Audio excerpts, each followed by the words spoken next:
Welcome to the Floor Academy podcast. I'm your host, Kyle Hedin, former flooring contractor, installation contractor, and boutique store owner. Joining me this week, once again, fan favorite, friend of the show, Uncle Ron Nash, who's currently the president of Laticrete North America, as well as a husband, father, photographer, many things. I think there's probably something new around the corner that we just haven't even learned about that he's going to get into because Ron loves learning.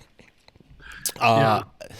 We're going to be talking about regional price differences and how they actually happen, right? Why is board, thin set, glue, whatever it is you're looking at, even a tool, right? On the West Coast versus like the Midwest versus the East Coast, why are there pricing differences regionally? Why are there pricing differences within your own city? Why does a box store get to sell something at a price that your local supply house can't, right? And they tell you, like, we can't even match that price. So we're going to dig into all of that, and then we'll also dig into maybe why you shouldn't necessarily be discussing pricing with your fellow contractors in your area. There's a way to do it, and there's a way not to do it. That is for sure. So we're going to be digging into all of that. Before we have Ron introduce himself, we have a quick word from Tile Tools. Attention, flooring professionals, elevate your craftsmanship with the finest tools and supplies from tiletools.com. From spacers to saws, we have everything you need for flawless tile installations. Plus, we offer top-notch customer service and fast shipping. As a special offer for Floor Academy listeners, use the code FA10 at checkout to receive an additional 10% off your order. Don't settle for less. Visit tiletools.com today and experience the difference in service and quality that professionals trust. All right. We're gonna dig into this one. This is going to be a very fun one. I'm excited. It's always a great conversation with you, Ron. Who are you? What do you do? Why do you do it? And then we'll dig into this pricing thing. Well, I definitely appreciate the opportunity to come on and talk about this too. Pricing is super controversial and it's always very emotional when people talk about pricing, man. Oof. These are the funnest parts of my career. I know when people want to talk to me about pricing, but I'm going to try to come at this from a pretty logical angle. But what I do for a living, just so everybody who might not know me, my name is Ron Nash. Obviously, I'm the president and chief operating officer of Laticrete International for North America. My business unit is United States and Canada. So I'm responsible for all business in that area. So we service the tile and stone market, some masonry market with the veneer systems. We also service the market of general flooring with concrete preparation materials and those kind of things. So this kind of market is how I make my living. So, and I love contractors. They're my favorite humans because they help me not only be in this office and where I'm working here in my home, but they also help me put food on my table. So it's really important that I can help out whenever possible. And pricing is an interesting one and a controversial one. So I always like Yes. to, people ask me the controversial questions because I don't know, I just don't have a filter. You ask me a question, I'll give you an answer. Mm-hmm. So you send me an email, and it's funny because I also run, well, my team does, but Laticrete Inside Track, which is a Facebook group. Yes. Okay, and we have several thousand people in there, and whenever pricing is posted, I delete it, Mm-hmm. and it makes people angry. It makes people angry because Yes. I think they think that I should be hosting these conversations when in actuality, it causes a lot more problems if we do discuss pricing for a lot of reasons. There are commercial reasons, meaning we don't sell our materials directly to contractors. We have partners in this engagement called distributors. Mm-hmm. Okay, and people that distribute our products have a business model that is their responsibility. And good partners of ours understand, or I understand their challenges as well. And I don't want to make that challenge that they're doing and battling in their local market any harder than it needs to be. Um, I'm going to illuminate that because I think it's really important, and I Hmm. and I think that understanding how my material goes from raw materials to my plant, and then my plant to local distributors, and then local distributors to your job site. Yes. There's a lot of business that we can learn that might help augment all of our businesses if we understand how to optimize this. So let's That's talk yeah. about it from a positive angle rather than a negative angle. Okay. That's exactly what I'm after, right? That's why I Yeah. reached out, because that's what I wanted to have. Is everyone gets upset that, Yeah. it's $5 more a board over here, and it's $3 cheaper over here, and why is it? And these people are price gouging, and it's not the Yeah. case, right? So I And, think and that's perfect. typically speaking, the price gouging conversation, by the way, I get, just so everybody understands, I get called from customers all the time, like from contractors, and they're like, "This customer of yours or this distributor of yours is ripping my face off of pricing. I found out I can buy it for blah wherever." And I get those calls, and they're generally very emotional. People are very, very upset about it. They feel like they've been cheated or whatever. Hmm. And I do a lot of investigation on those things because I don't want people price gouging either. I don't want, if a distributor is behaving badly, I want to have a conversation with them about what's going on. Why? Because Hmm. it doesn't help my brand. It certainly doesn't help my brand, and it doesn't help how people feel about what we're doing too. So I want to understand what's going on. I will tell you that when I do the research, it's generally so unbelievably rare that I actually find some bad actor. Usually, the pricing conversation has happened from maybe one price was quoted and it was used on a mega project, Hmm. okay, where they bought like a $500,000 worth of a SKU, and then they said, "Oh, this is the price that I can buy this material for." Yes. And in actuality, the day in, day out over the counter price is significantly different. Hmm. And by the way, justifiably so. And I'll tell you in a second why that justifiably so is, because that justifiably so also might give you a strategy that you can think about how you buy materials. So let's think about this for a second. So let's put our super logical hats on and let's try to think really logical first, and then I'll get emotional afterwards. Okay. So let's just set the table. All right. Okay. Let's look at the United States first of all. Okay. We'll take Canada out of the equation. Just let's make it easier. I just want to look at the United States. The United States is like 50 different countries. Okay. And it literally is by nature for 50 different countries. When you look at each state has a different, let's just think about the differences between states. They've got different taxes. Okay, you got state taxes. Some states have sales tax. Some states don't have sales tax.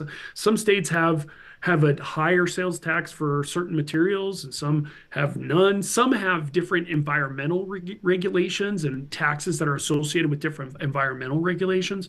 Some states do not have that. Some states charge income tax. Some states don't. Okay, so if you think about just that one right out of the gate, before I say another word about business, think about what we are. We are a country of United States.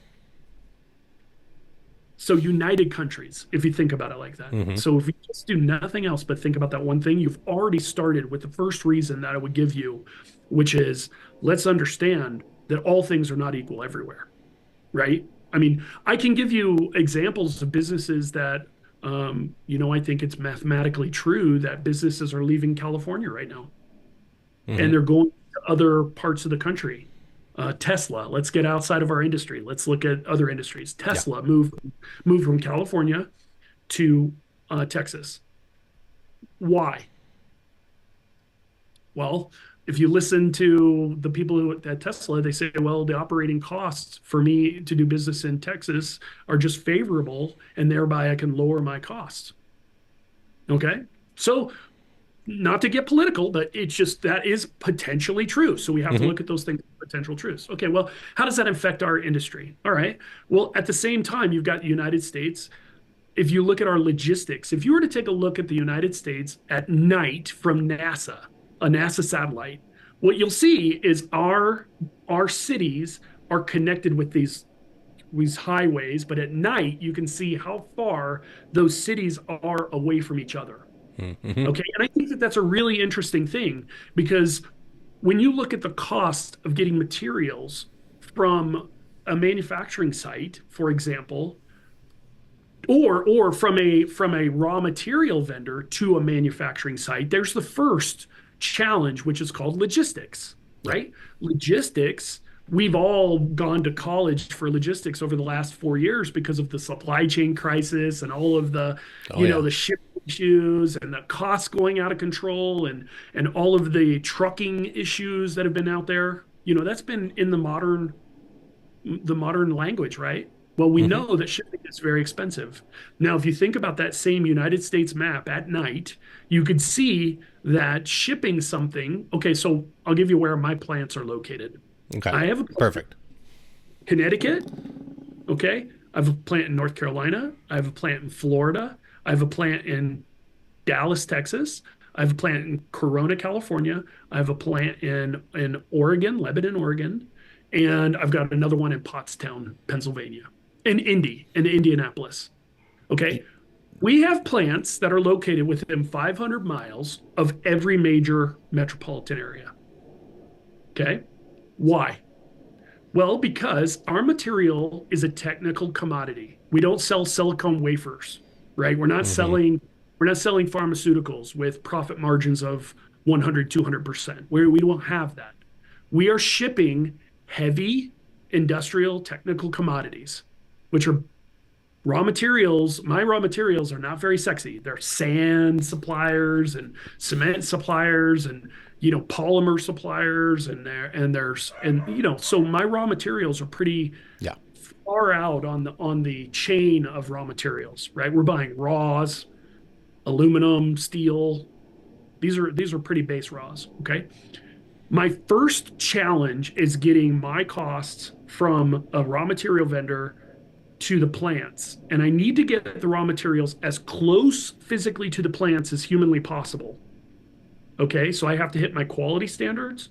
I've got to hit my volume. Can they actually produce enough for me so I don't run out? Mm-hmm. And I need to then take that first layer of logistics and make it so that I'm getting these things on a regular enough basis that I can increase my volume to a point where I can get efficiency between where the raw materials are and my plant so that I can manufacture within a certain amount of friction, so to speak. Okay, and that friction being it costs more money. All right, Mm-hmm. that's with me being located within 500 miles of every major metropolitan. So, in order to understand what happens next, is we go ahead and we apply our operating costs to that. Okay, so we've got how much does it cost for our plant to run electric, all the stuff that you would know that we have to do. Humans, how many humans that we need to pay and where are they located and all those things. Mm-hmm. All right, how much does our plant cost to operate is different. I will tell you that operating our plant in a state like California costs a lot more than our state in Texas, than our plant in Texas. Okay. Okay. But the difference in cost is not great enough that I would shut my plant down in California and only operate out of Texas. Mm-hmm. Okay. The California plant, while it is costs more to run because of regulation and all these other things, okay, it costs more to run that plant, but the logistics cost to get to the customers Mm-hmm. are less because it's closer to the customer. Well, yes, I can see that, but then also I would be looking at, can you even scale the plant large enough to handle the overflow from closing the California, right? There's Okay, going to so be multiple issues that come up with so that. yeah, that's another issue as well. Exactly. But just let's just say, so before we've even talked about distribution, Mm-hmm. okay, we've already discovered some unique or some common, not unique, but common things in our industry, right? So I have plants that are located ring the country. Yep. Okay. They have to get material to their location, and that distance might be different. And just logistics cost alone are a significant part of a technical commodities cost basis. Okay. And of course, we're smart. We're trying to get our plant located as close as you possibly can to the raw materials to limit that cost, of course. And we've done that. But I can tell you that my cost for, and I'm just going to use common things, sand is different at every single plant. Hmm. Okay, so if you look at the percentage of our product that has sand in it and that cost being different at every single plant, what we try to do is to take a base margin or a base price of what this material costs nationwide, but the difference is so great that you really can't do that and be competitive. And that this is the next part that becomes interesting is that you've got to be competitive in the market space, Hmm. right? So um, so costs vary. I guess that's my point. They're called variable costs, and they are different per plant. All right. Well, if I take the business models of the industry, now I look back and I say, okay, let's look at the business models of the flooring sector. Let's say that I've optimized every single plant. Okay. And by the way, we optimize our plants. In fact, so much we have literally, I've got a binder here. We have literally an optimization plan that continually runs called continuous improvement. Okay. And we're continually trying, never stops, it never ends. Hmm. Our continuous improvement is always trying to optimize our plants and make our plants run more efficiently to lower our costs.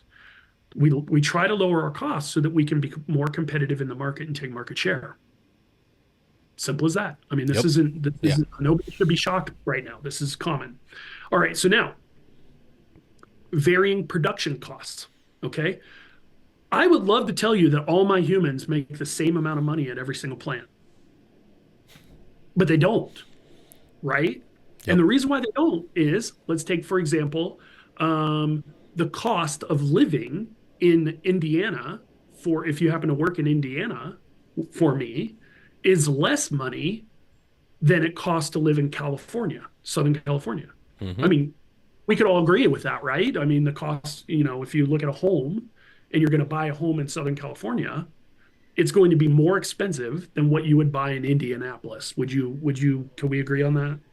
I would Right? agree with you. I don't know that everybody out there would, but yes, I will definitely agree with you. Okay. So therefore, we have to adjust the cost of living for each employee, right? And we try to pay as much as we possibly can to give a great lifestyle in everywhere that you live, but we have to be targeted in that market because once again, if we just said, "Hey, we're going to pay everybody like we live in New York City," Hmm. okay, well, our costs we would not be competitive in the marketplace. And our market share would stably decline as other competitors who do tune their costs to the market would would outcompete us in price. You see how that works? Yep. Okay, so even something as precious as humans, which by the way, for me, is my number one concern as a leader, is my human beings. My number one. When I wake up, I think about my humans. How do I make their lives better? How do I make the job easier? How do I make them want to work for me? How do I make their lives better? That's Hmm. what I think of. All right, so that's really a sacred part of my job is to find out how much I can pay my people. How much can I afford to give them? All right, it's huge. And it's also a huge part of our culture. Okay, so now let's look at the model. Let's go one step removed from the manufacturer from the chain. And by the way, that was only one small snippet of what I worry about. But let's move Yeah. one step into the chain. Distribution. All right, so now let's say you're a distributor and you are in, I'm going to use extreme examples to give extreme underlining what's Yeah. going Yeah. on. All right, so let's say, for example, I'm going to use Florida. Okay, I'm going to use Florida. My plant is in West Palm Beach in Florida. Okay, and let's say you're a distributor and you have a distribution point that is our closest one is like 2 miles away from our plant. Oh wow. Okay, imagine the logistics cost of a distributor that's 2 miles away from our plant compared to a distributor who is in Anchorage, Alaska, who buys our material that's manufactured in Oregon. Mm-hmm. Okay, now this is an extreme example. I'm using extreme examples to illustrate what I'm talking about. And I'm using logistics because everybody hates logistics. It's Yeah. like It, nobody enjoys the cost of shipping, right? mm-hmm. Because it's necessary evil to do business. That's why I think it's a great example here to Yes. help people understand why we're going, right? No, we've actually had someone on from Alaska, and their cost of doing projects is through the roof, and then getting supplies can you need to self level something. Oh my gosh. You're waiting. It's not necessarily readily available, and you might be waiting another week or two because you got to put the order in and wait for the boat to come, and then Okay. you got to get it Yeah. to somewhere else, right? If you got to go way out in the bush, like you're in Alaska, you might have to load that stuff up in smaller loads and put it on the bush plane and get it out there. So yes, I think it's a great example of Okay, so I'm using yeah. extreme examples to illustrate the reason why the conversation online about price is actually kind of a ridiculous nothing conversation. You should never have that conversation. And the reason is all things are not equal. They are not Mm-hmm. equal. And so take a bag of 254 platinum in Alaska, people are 95, even $100 per bag of thinset. Okay, I can give you also examples of the same thing in Hawaii. Okay, Mm-hmm. now Yeah. those are extreme examples, but you can buy that same product in for much more economical. I'm not even going to say the price in Florida. I could just tell you Mm-hmm. it's a third, okay, or it's much less. Let me just say that, okay. And now, just walking through some rational, logical conversation in those two extreme examples, you go, okay, I can understand that part, right? So Mm-hmm. that's what I'm trying to get you to do is just start to understand a little bit. Okay, so now let's go to the distribution business. Okay, let's talk about the distributors model. Okay, the distributor has the same thing we do as far as inventory. They have to buy inventory of brands that they service. That inventory has a carrying cost. Carrying costs are basically cash. Okay, let's think about what's happened to cash in the business in the business world. Interest rates have been up, right? Mm-hmm. Through many years, we had 0% interest rates. The cost of carrying capital was very low. That's called the cost of capital or the WACC, the weighted cost of capital. The capital costs were low because interest rates were very low. Well, as interest rates started climbing, one of the things that became really challenging is how much inventory distributors could carry on the shelf for technical commodity goods. Mm-hmm. We sell a technical commodity. I love it and I think that everybody should buy it, but it's a necessary evil when you look at the entire ecosystem of the economy Mm-hmm. of the flooring industry, right? When you look at a distributor, and I'm going to use tile because that's what I know most Yes. about. Okay, a tile distributor needs to move their cost of capital towards their highest profit margin goods if they're going to survive. So that means that they need to have inventory cash tied up in things like tile looks, tile lines, and they need to have enough, and their logistics network has to be robust enough that they can service those lines. Okay. Mm-hmm. That costs money. That costs money that's usually done in revolving credit. Yeah. Revolving credit is typically given by local banks. Okay. Anybody who thinks that it's a very rare situation where a distributor will not have a revolving line of credit somewhere. Those revolving lines of credit are always it's cost of doing business. Okay, that's everybody uses other people's money, OPM, in order to do business, and you should as well. By the way, just for the record, you As should do much this. as possible. Yeah, I think this is You need to great. study OPM. You need to study OPM, but it is a fact that when the interest rates start to climb, those interest rates cost more money to just carry inventory. Mm-hmm. So that's one cost. That cost differs in city by city, by all the things we just talked about. That's a fact. Not only that, the logistics cost, getting material, if you happen to be a distributor that is in Indianapolis and you're very close to our plant, you might be sending your own private truck over to our plant every single day or every single afternoon. So let's think about velocity. If if you happen to be a distributor and you're really close to one of our plants, you can afford to carry less inventory, freeing up your cash for other things because you can get it at our plant very Hmm. regularly. Whereas you take that same distributor and you move them to Oklahoma, okay, and you might be serviced out of Texas, you're going to need more cash tied up in inventory because you need to stock more goods. I mean, we're all good here. I mean, this makes Yeah, sense, right? no, this is fabulous. This is exactly what I want to dig into. Okay. I don't know if you can answer this. Yeah. Do you know like the rough number? Like if I'm mom and pop distributor and I'm just in the Midwest, right? And I have my one location and I want to try and get into this. Mhm. Just approaching your company alone, Mhm. what amount of inventory do I need to carry to even establish an account if you deem me a great like a good partner? Do you Okay. know it offhand? Well, I know exactly. Okay.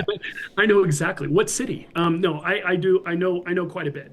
Um, typically speaking, Yeah. opening orders, just an opening order for a Laticrete account can be anywhere in the neighborhood of 60 to $80,000 worth of opening order.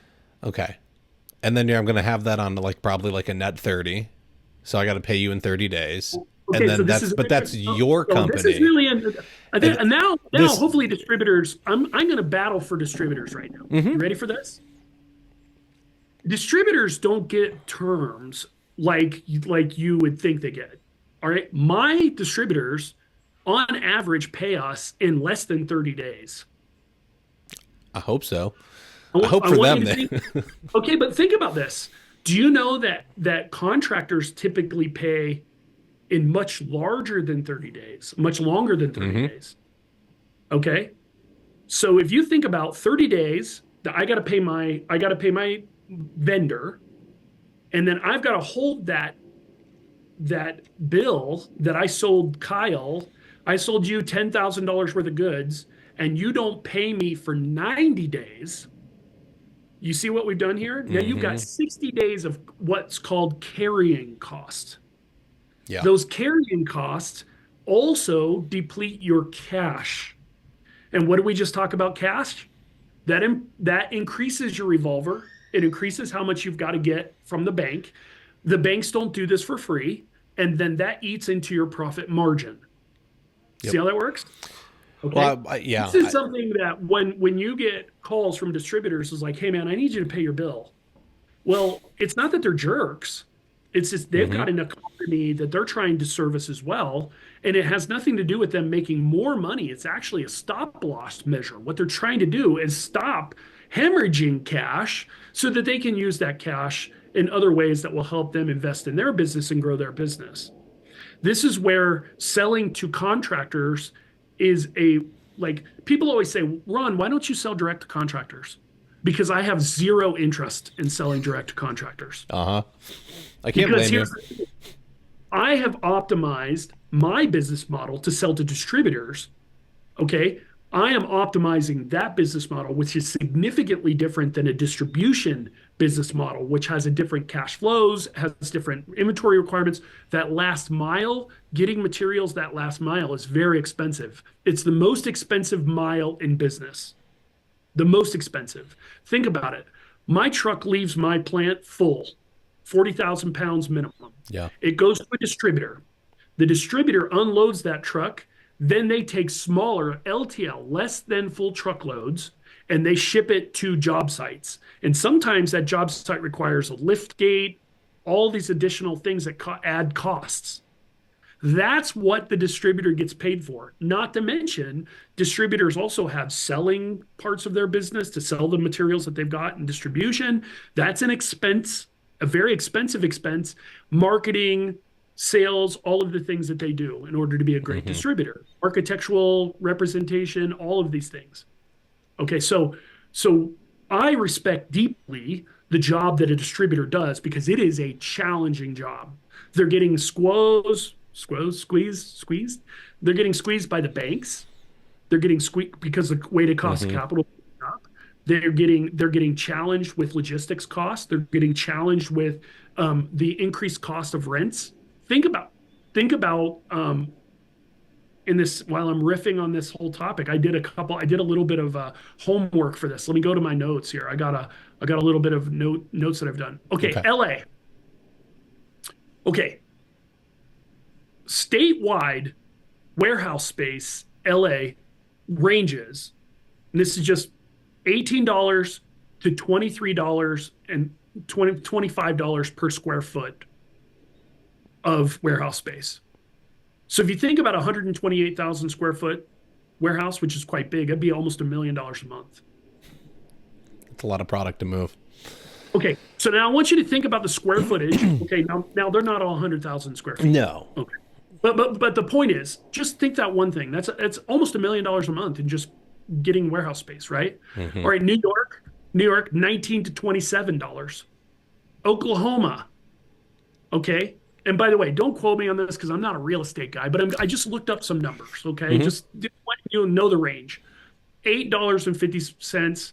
You could even get it down to $4.95, I found. Now you compare that with New York City at $27 a square foot. Okay, so operating costs are much lower.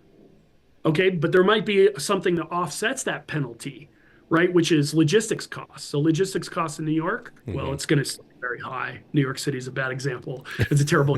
New York City is one of the most expensive markets to do business with on earth. Hard to get a car through there, let alone a truck. That's very true. Okay, But so yes, no, I get it, right? It's still a my bigger. larger point that I'm trying to make here is let's not beat up distributors. They have a very important part of our value chain. And really what we're talking about is our value chain.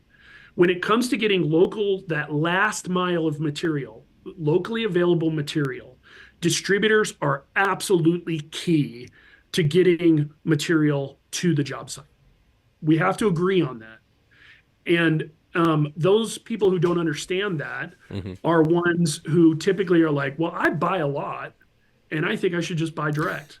Okay, well, you might buy a lot, and I appreciate that you do buy a lot, and you've grown your business to a point that you're substantial in your market, and that's fantastic. But what do you buy? What do you really buy? Because distributors can have tens of thousands of SKUs. Yeah. We're not talking about a few, tens of thousands. And I'm being generous. I was up in a distributor in Canada that had 270,000 SKUs that they sold. Too many. I mean, crazy, right? But they're one of the largest, and they, Yeah. all these. But my larger point is that they've got that economy to manage in order to get materials local and available to you. Okay, so there we go. Well, let me interrupt us real quick, and then I want to talk about this like I buy a lot thing, right? So I got to do a quick. We got a quick word from Utsin, and then we'll dive into like I order a lot because I think that's an argument a lot of guys make, and from a manufacturer perspective. It's not even a drop in the bucket. It's like a grain of sand, right? So let's talk about what's a lot. I think we should talk about that afterwards because there might be a strategy there I can talk about. Let's dig into that. So Utsin has your floor installation needs covered with our extensive range of high quality products. Whether it's our moisture mitigation system for concrete slabs, subfloor prep products, tile and stone installation systems, or our tooling, we have solutions for your project. We also provide expert guidance to help you choose the right solution, as well as technical support for your project. Learn more by visiting our website, social media, through our app, or contacting your local rep. Love their app. It makes your life easy. You can find your local rep through it. It's got calculators on it, does all the things. Check them out. And don't have enough good things to say about them. But Ron, thank you. And let's dig into this, right? So people say it's a lot, but if your average mom and pop contractor is if he's doing well, he's probably 300 to 500,000 in revenue. We're going to chalk half of that up to material costs if he's selling materials, and maybe a third of that is actual setting materials if they're providing the tile and stuff. So yeah, a lot for you is $100,000 a year in materials if you're killing it. But from the distributor standpoint, I mean, you're telling me it's a minimum $60,000 order to 60 to 80. I mean, okay, I can do one order for you, and they're probably placing an order a week, order every We two hope. weeks at like if they're not moving a lot of product. And so I think that's where it becomes really interesting is you're going in and you're like, oh, you got to give me a better price. I sell a bunch. I move a lot of this for you. You're not really Well, moving the needle. But what if three, four, five of you teamed up and you combined your buying power into one account, and now you're moving 500,000 a year? okay. Now maybe you get negotiating terms. Yeah, okay. So let's talk about some strategies. Let's talk about, okay, can I talk about how the big boys do it? I mean, when I Sure. say the big boys, I'm You're, talking about people who buy $3 to $5 million per annum of my material. well, yeah. So let's, because I think a lot of Let's talk people about get those. frustrated by the box stores in this. This is exactly what it is, right? It's going to be Yeah. your local mom and pop distributor versus why Okay. can I go down to the big box store and find it at X pricing? Okay. Well, okay. Box stores are okay. Now you're talking about like this is yet another. We have to understand the channel. Let's understand the channel. Okay. Pro channel distribution is what I was typically laying out there. Okay. Box stores on top of that. Now, when I start talking about box stores, I'm talking about Lowe's, Home Depot, maybe Menards, maybe Floor Floor and and decor. Decor. Yeah. Okay, all right. Those guys are buying hundreds of millions of dollars per annum of of the majors that they buy. Okay, so when you walk into Lowe's and you see one of my, I don't sell to Lowe's, so one of my competitors there, you got to understand that that's hundreds of millions of dollars Mm-hmm. that they're buying. Okay. Um, a fact of business is economy of scale. Like you're not the economy of scale must be stated that when you can consolidate your purchases and buy $100 million from a business, let's just I'm using 100 million as just Mm-hmm. a round number. Okay, so you will negotiate based on that opportunity for volume, and they do. I mean, there's just a fact they do, and that consolidated effort they turn into um, corporate buying agreements, and those corporate buying agreements have connected to them guaranteed volumes. Okay, so Mm-hmm. they'll go to a manufacturer and say, we're going to buy $100 million of this year. These are the SKUs we buy, and we're going to guarantee that we buy those from you. And then what that allows the manufacturers to do is turn around and go to their raw material vendors and say, okay, hey, we've got contracts. We're going to sell this. We know we're going to sell this. So we need to negotiate with you based on that volume. We need to lower our cost. And guess what?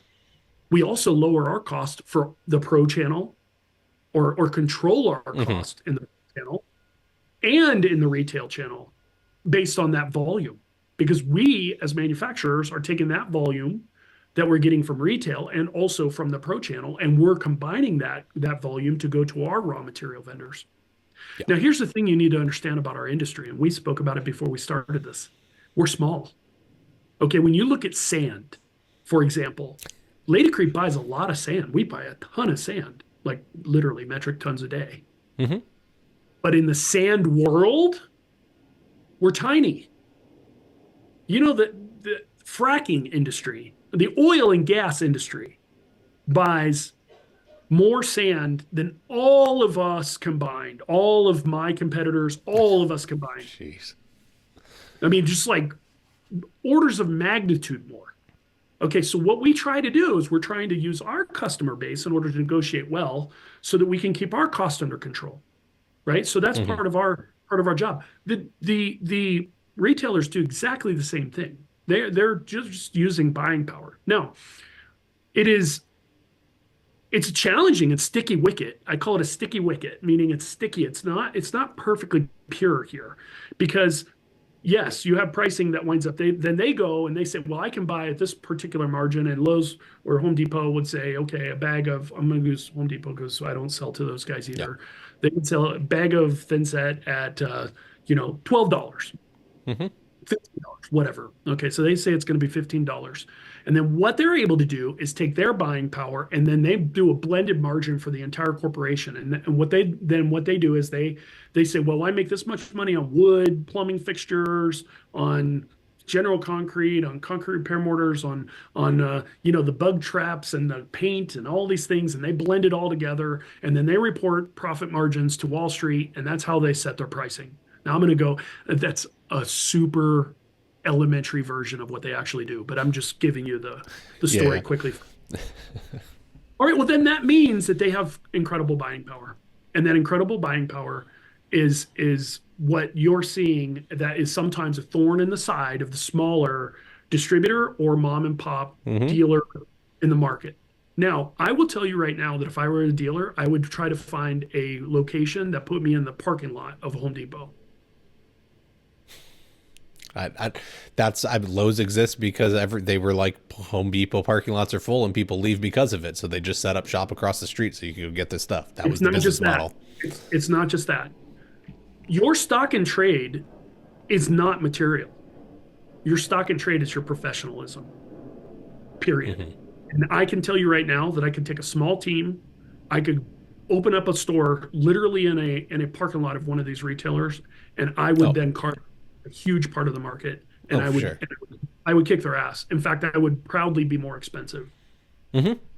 It's because you're dealing with a different customer base and you're finding a market. Now, it's a different conversation to find a market. And I realize that what I just said might be provocative for some people, but I just meditate on it differently. I want you to look at this as all things being equal, all things are not equal. They are not equal. Mm-hmm. And so, therefore, your job as a business is to find your niche and to attack your niche as hard as you possibly can. And if there isn't a niche there, then you carve one out. And that's how Yes. you survive. That's how you survive and grow and thrive. If you think you're going to take on a multinational corporation and it's someone with billions, literally with a B, billions of dollars of capital in the bank, Mm-hmm. uh, we need to have a sanity check.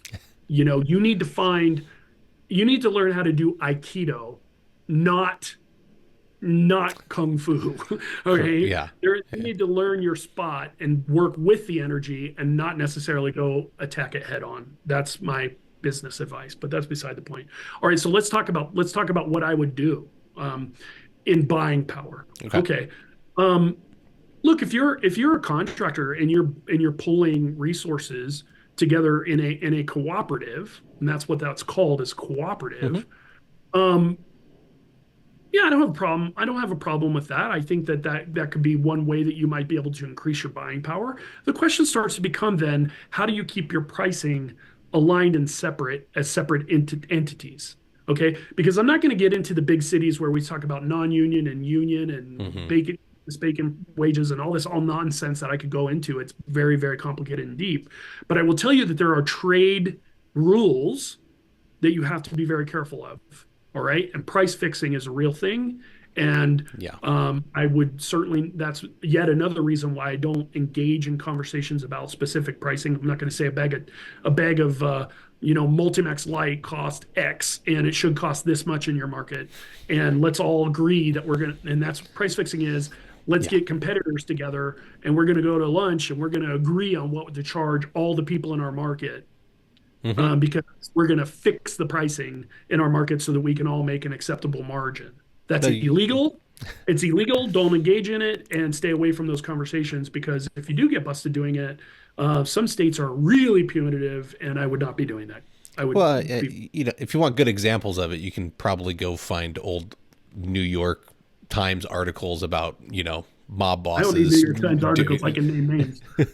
but Listen, there's my plenty of career, in my examples of it. career, I've seen people, just for the record, in my career, I've seen people get busted for it, and I've Mm-hmm. seen people get busted big time for it. Well, So this you gotta goes be to the careful. conversation that's always coming up, right? You hang out in these Facebook groups online long enough, and it's probably asked every day, how much should I charge for X? Well, yes. Is there technically a local quote unquote going rate? Yes. Why does that actually exist? Because people have found that the cost of business is generally the same in one local area, right? You need to make a certain amount to live in an area. But that doesn't mean that's what you need to charge. You can be around that range. You take somebody else's pricing and all of a sudden you may be going Yeah, broke. And so I like that, it's not about you can't have the conversation. It's how you it's have the how is conversation. very important. How is very important.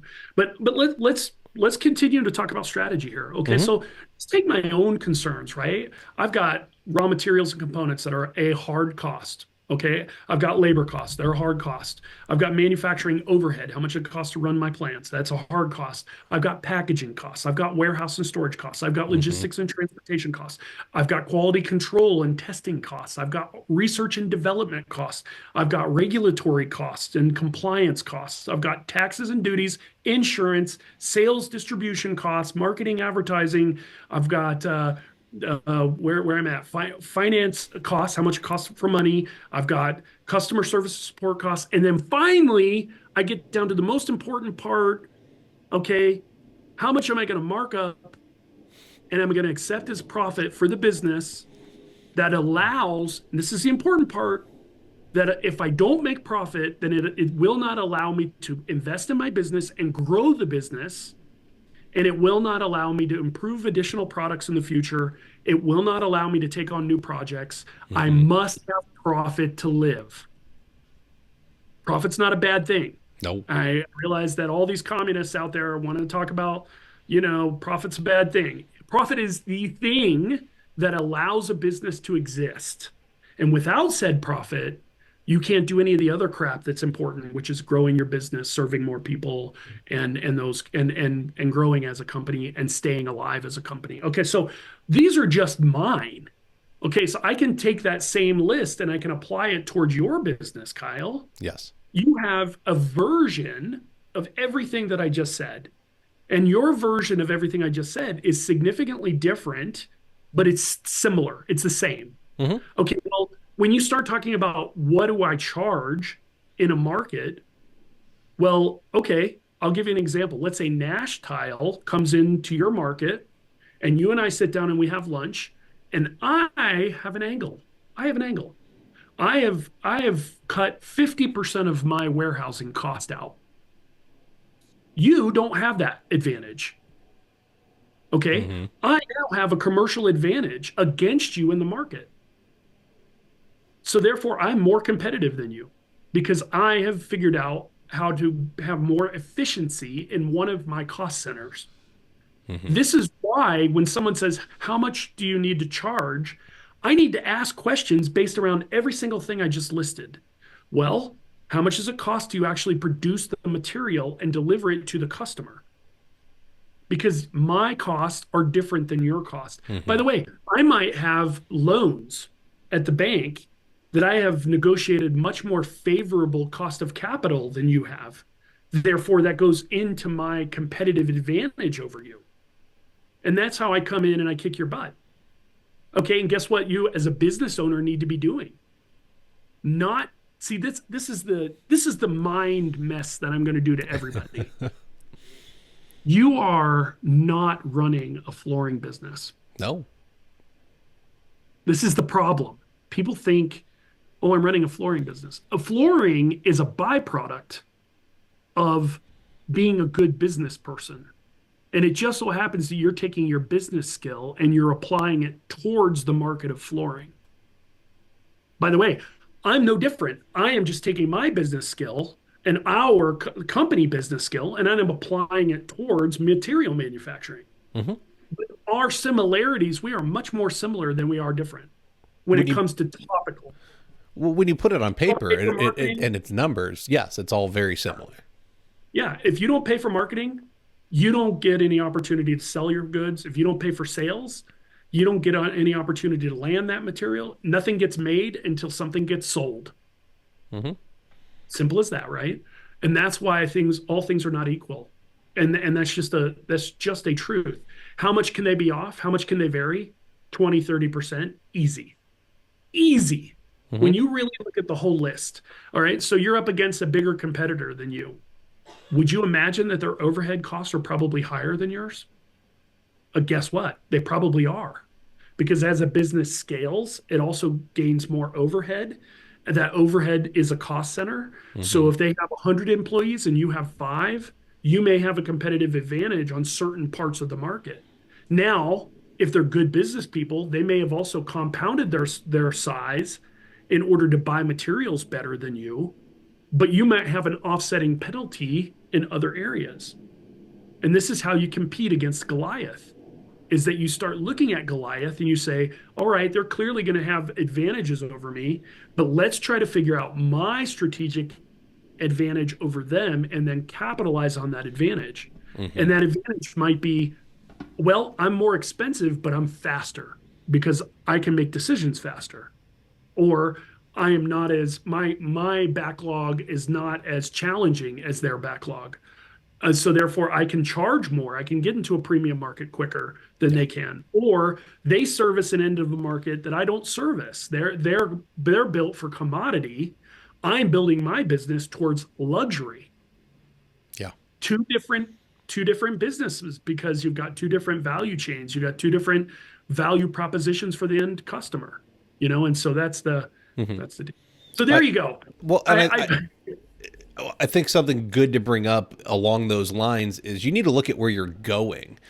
And I think a lot of people are like, well, I want to get a shop or I want to hire an employee at some point. And they go to do it and then they try and figure out the equation. And the way I look at it is if that's what I want, let's say I got to pick up $1,000 a month rent. Okay. yep, yep, So I get 20 working days. So it's $50 a day.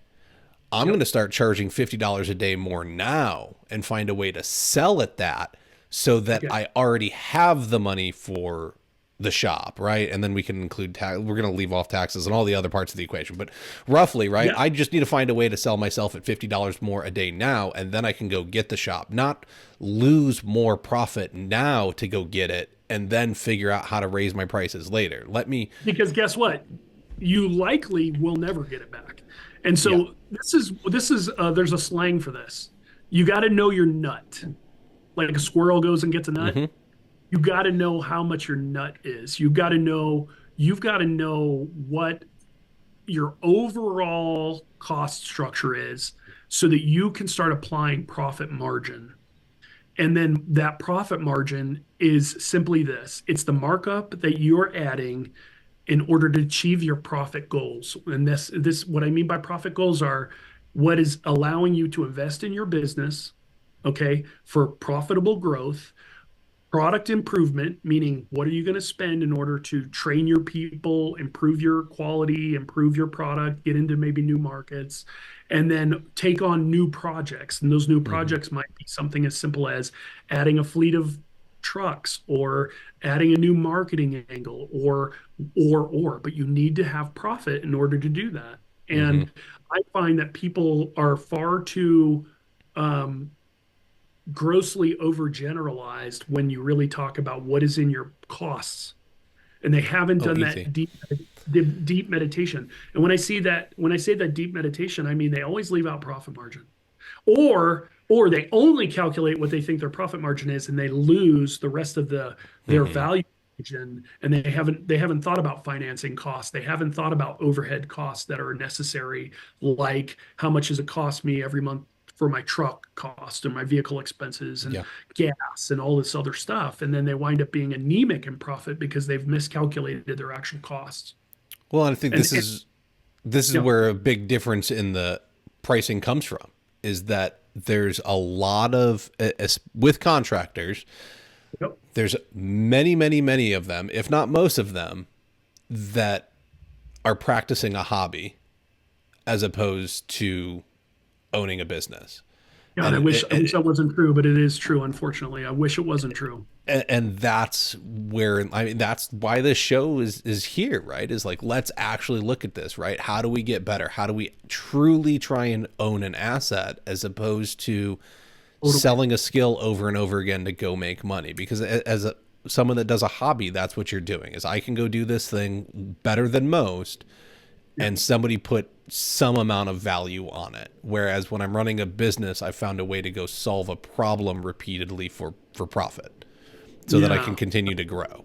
I guess that's the easiest way I can put it. And that's really what you're talking about is people finding a way to have a repeatable system to solve problems where they make money to continue to grow it or better their life. I And a want to hobby's add never going to do that. can I add one Sure. thing here?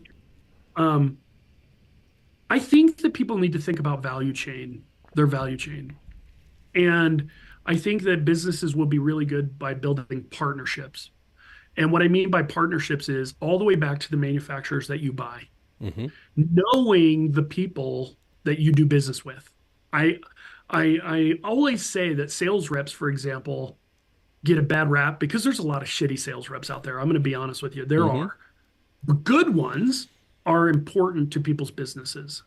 And I think that they can help you. And that's one bit of advice that I would give is know your sales team because they are part of your team if you're in business. Whether you like it or not, they're part of your team. One Mm-hmm. day you might need them. And having a good relationship is very important. Number two, don't skip your distribution channel because I bet it's more important than even the sales reps.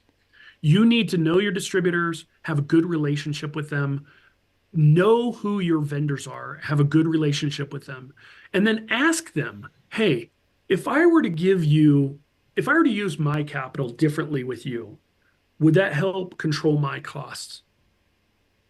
Okay. Mm-hmm. Just leave that question. It's a really powerful question because you could say, look, I have a backlog of 10 jobs. Okay.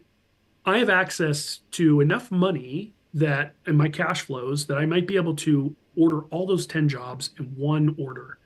If I were to do those and guarantee that I'm buying my stuff from you, is there any Mm-hmm. advantage that I might be able to get from that?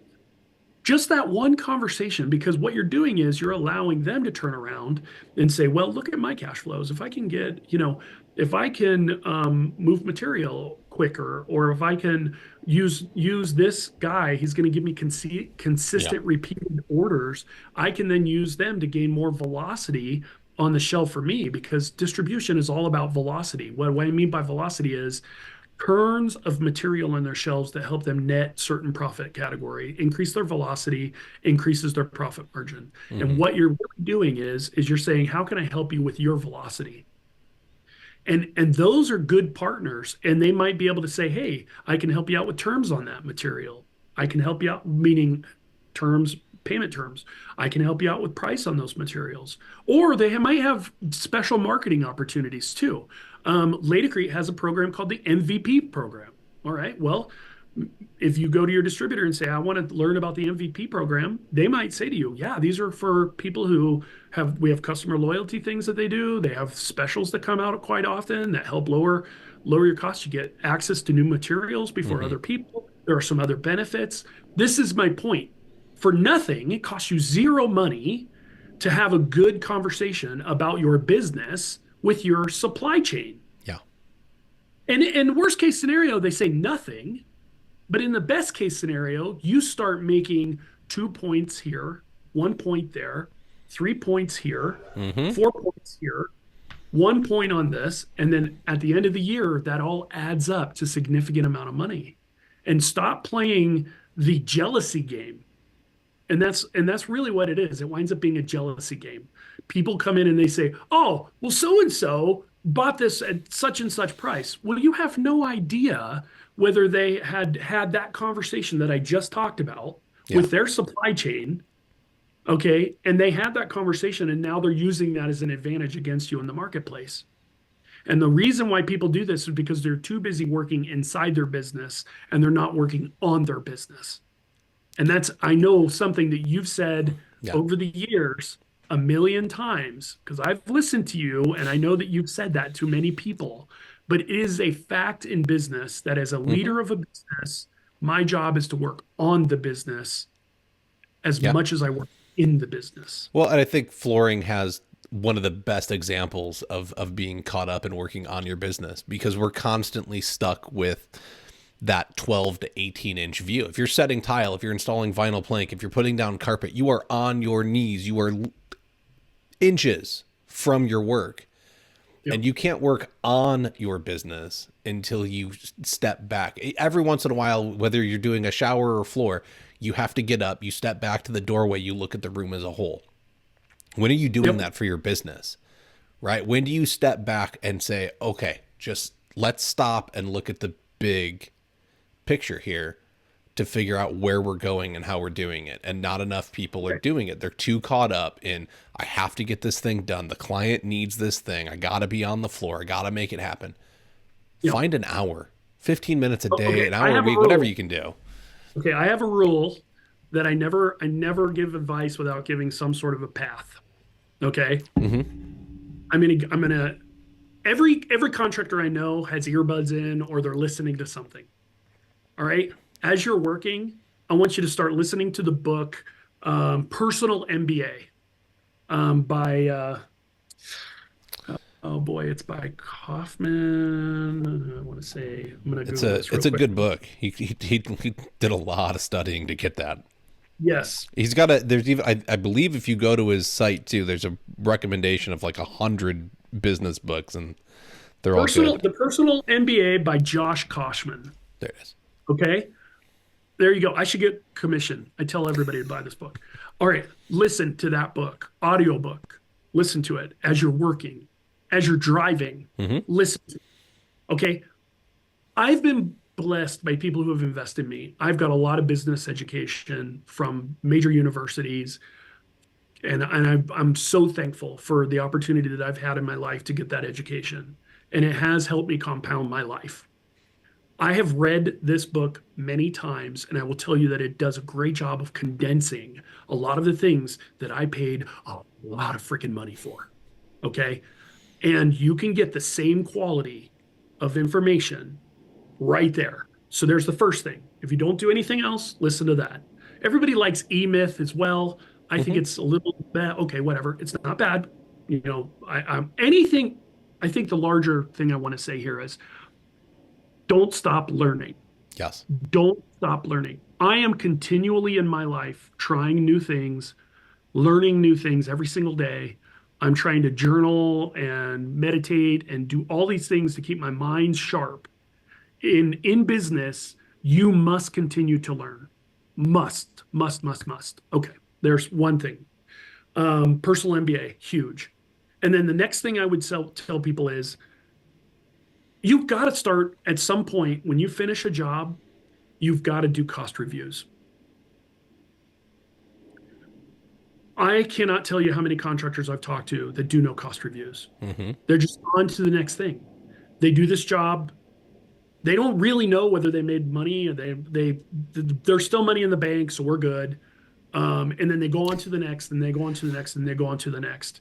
And I'm going to tell you that you are setting yourself up for a trap. You're setting yourself up for a mistake trap that eventually will destroy your business. So you've got to do cost reviews. And I don't care how big your business is. By the way, I do it as well. Every single month, I sit down. I'm the COO of the company. I sit down with the CEO and the CFO every single month, and we do cost reviews, soup to nuts. Where are we at?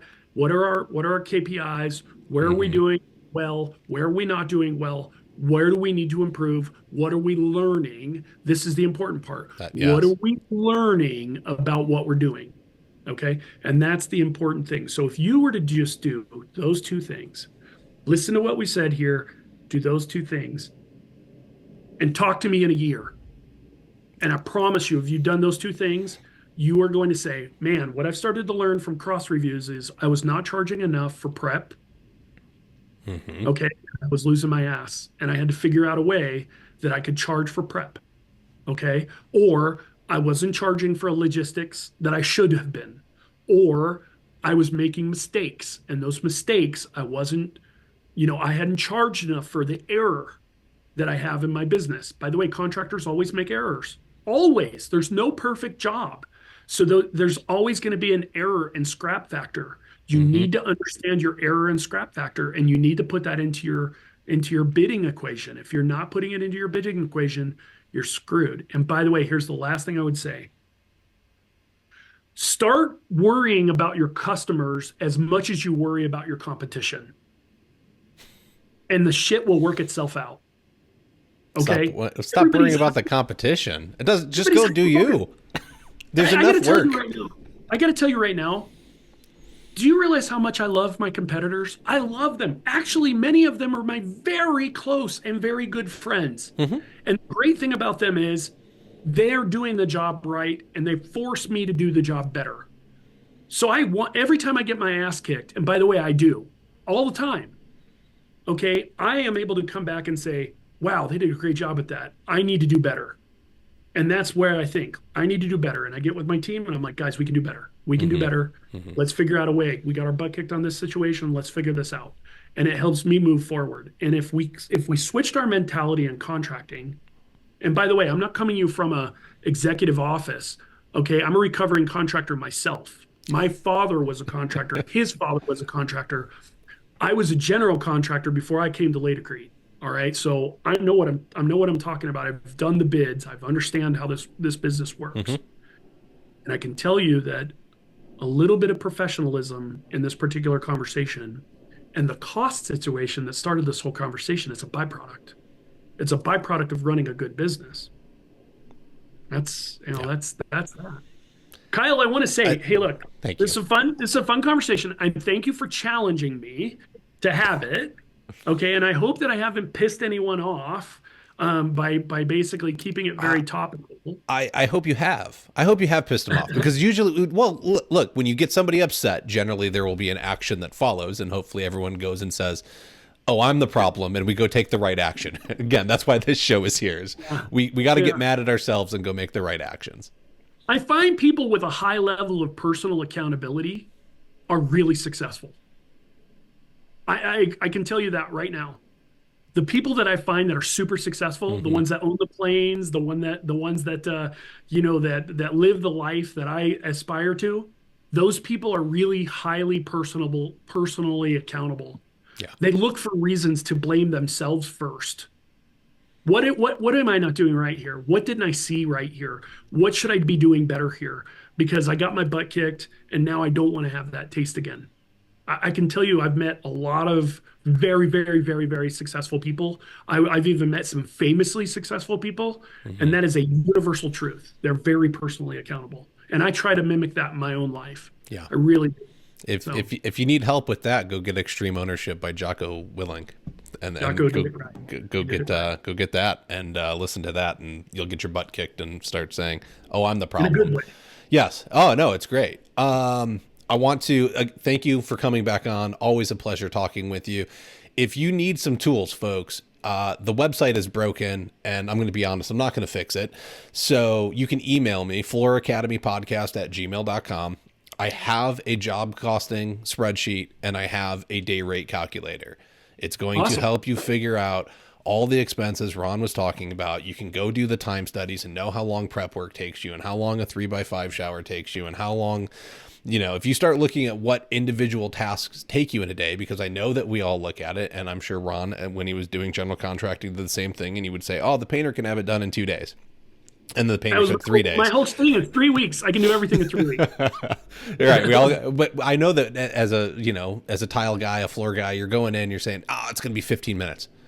And then it takes an hour. And now your whole schedule's thrown off because you misbid it. Go study how long the things take you. And then when you know the numbers of what you need to make a day to be profitable, you combine those two things together and you can actually start bidding projects correctly, and your schedule won't get screwed up anymore. There will be money in the bank and you won't be struggling to pay taxes at the end of the year because you used it all and didn't save it. You're going to be setting it And aside the by the whole time. way, hey, if you want that boat, that's a goal. Put Write it it in down. there, build it into Put the it in there. budget. Like that's the beauty of the spreadsheet is honestly, it asks you all of the things of like, what does it cost you to run your business? And then it says, hey, we left something off, and it's that beautiful P word, profit. How much of that do you want? So if you want to, you can tell it that your expenses, come out to $1,000 a day. And then if you want to make another $1,000 a day in profit, it'll tell you what you need to charge.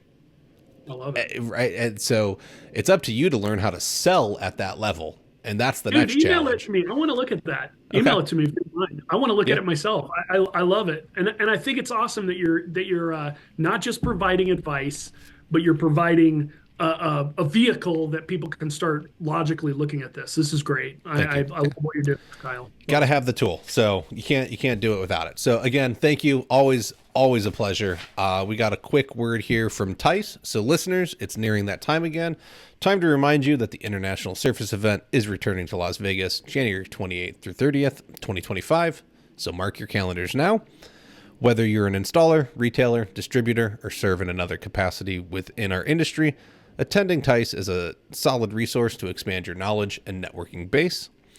You can also learn about the newest industry-leading products and tools coming to the market. Stay up to date with the International Surface event on Facebook or by visiting their website, intlsurfaceevent.com. Good show. The networking is absolutely amazing. If you're going to go for anything, honestly, forget the products. Like that's my takeaway is the people you can meet. If you go build the right relationships, if you can't find a way to recoup the cost of the show times 5 or 10, you did the show wrong. And if you only go look at products, you're not going to be able to recoup your cost on that. So products are cool. Go meet new people, ask the right questions, grow your business. Yeah, come shake my hand. I'll be there. You know, Right on. we'll see you guys, and I'm gonna be there and saying hi. So, All awesome. right. That's all we got for this week. We will catch you again next week with another episode helping you not own a job or a hobby and actually building a business.